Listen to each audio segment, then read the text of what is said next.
নমস্কার বন্ধুরা, আমি প্রিয়াঙ্কা গুঞ্জাস মম চ্যানেলের আরেকটি নতুন পর্বে সবাইকে স্বাগত জানাই।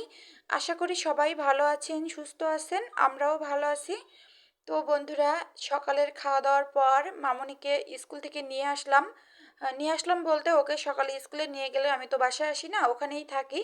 তারপরে ওকে নিয়ে একদম বাসায় আসি আর কি। তো খাওয়া দাওয়ার পর তারপরে ক্যামেরাটা একটু অন করলাম, বেডটা গুছিয়েছি আগে একবার, তারপরেও দেখুন এই যে সেলাই মেশিনের ফিতা, তারপরে মানে আর কি ইঞ্চি টেপ এলোমেলো হয়ে ওখানে আছে। মামনি অনেকগুলো জিনিস নিয়ে খেলছিল, আমি বললাম যে ক্যামেরা অন করব, তাই হচ্ছে খেলনাগুলো নিয়ে গেছে।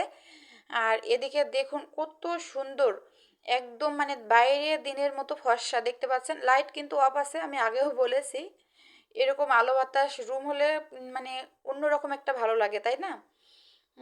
আর খাটের এই দিকটাতে যখন আমি ক্যামেরাটা ধরছি তখন কিন্তু আলোর কারণে একটু অন্ধকার মতো দেখাচ্ছে, আর যখন এরকমভাবে ধরছি তখন দেখুন কেমন ফর্সা। আর এ পাশটাতে বইয়ের একটা ছিল, তো বইয়ের একটা আমি ওই রুমে রেখেছি।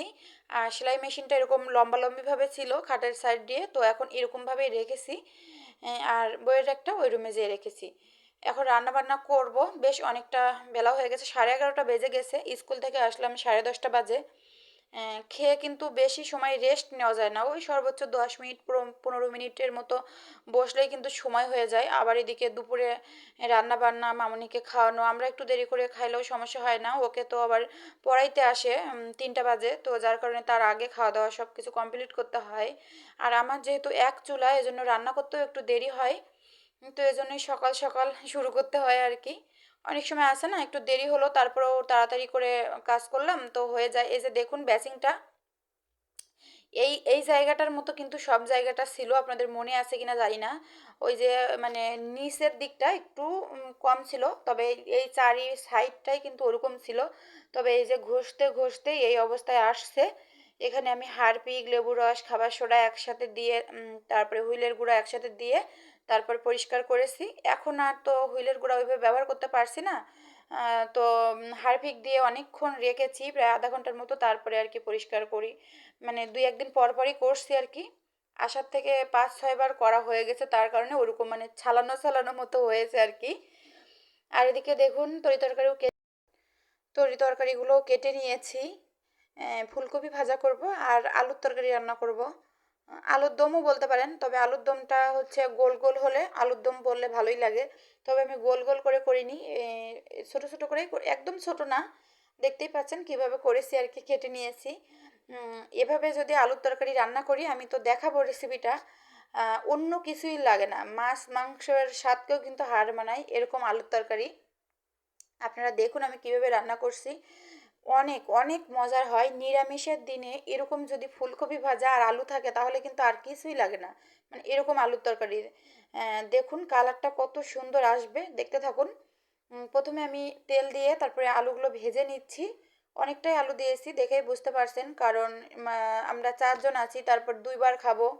আর সবজি তরকারি তো, যে এখন খেলাম একটু তরকারি কম পড়লো, তো রাত্রে আবার কিছু করলাম, কিংবা অন্য অন্য সময় হলে তো ডিম টিম ভেজে নিতাম হয়তো, এখন তো আর সেরকম কোনো অপশান নেই, যার কারণে এই তরকারি দিয়েই খেতে হবে।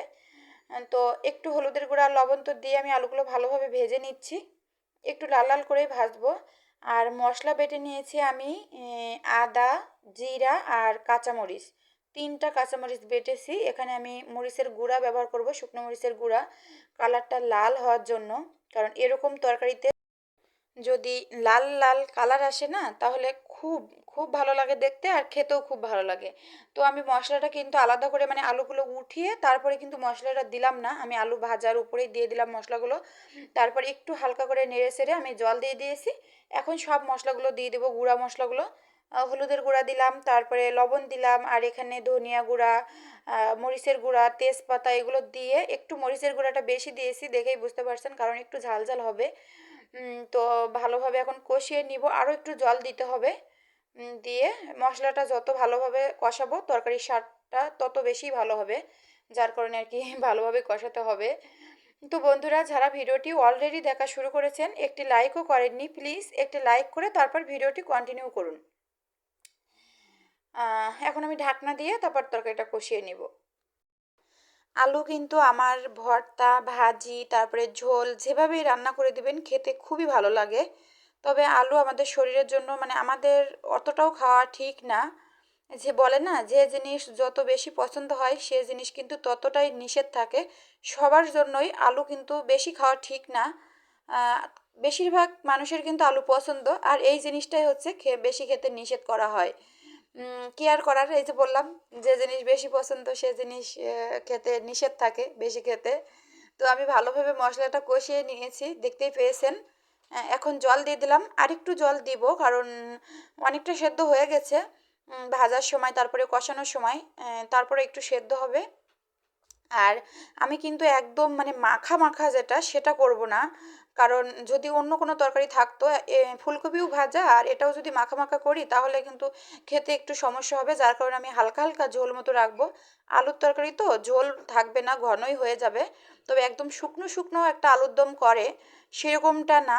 যদি অন্য কোনো ঝোল তরকারি থাকতো তাহলে ওরকম করেই করতাম, ওইটাও খুব টেস্টি হয়। একটু ঝোল থাকবে দেখুন। তরকারিটা ফুটছে আর অল্প একটু ফুটিয়ে কিন্তু আমি গরম মশলা বাটা দিয়ে দেবো। এরকম তরকারিতে কিন্তু গরম মশলা বাটাই দিতে হয় কিংবা গরম মশলা গুঁড়ো, যেটাই হোক গরম মশলা মোটামুটি দিতেই হয়। তাহলে এত সুন্দর একটা সেন্ট আসে, খুবই ভালো লাগে। এই যে আমি গরম মশলা বাটা দিয়ে দিলাম, এখন একটু ফুটিয়ে তারপর নামিয়ে নিব। দেখতে পাচ্ছেন আমার তরকারিটায় কেমন ঝোল আছে।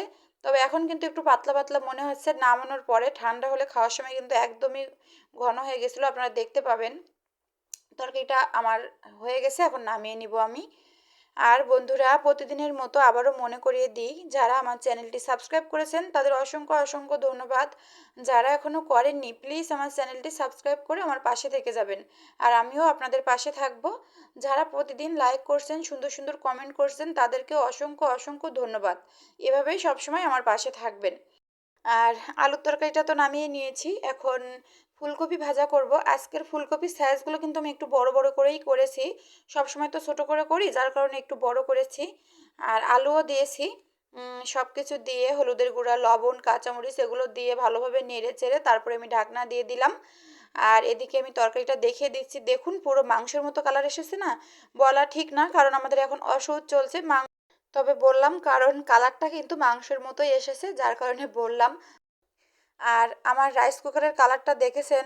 এদিকে কিন্তু ফিরে এলাম মানে ফুলকপি ভাজার পরে, দেখুন এই যে কত সুন্দর হয়েছে। ফুলকপি ভাজাটাও খেতে খুবই মজার হয়েছিল। নিরামিষের দিনে যদি এরকম পদ হয় না তাহলে কিন্তু আর কিছুই লাগে না, তাই না? তো যাই হোক, আমি ভিডিওর শেষ প্রান্তে চলে এসেছি। সবাই ভালো থাকবেন, সুস্থ থাকবেন।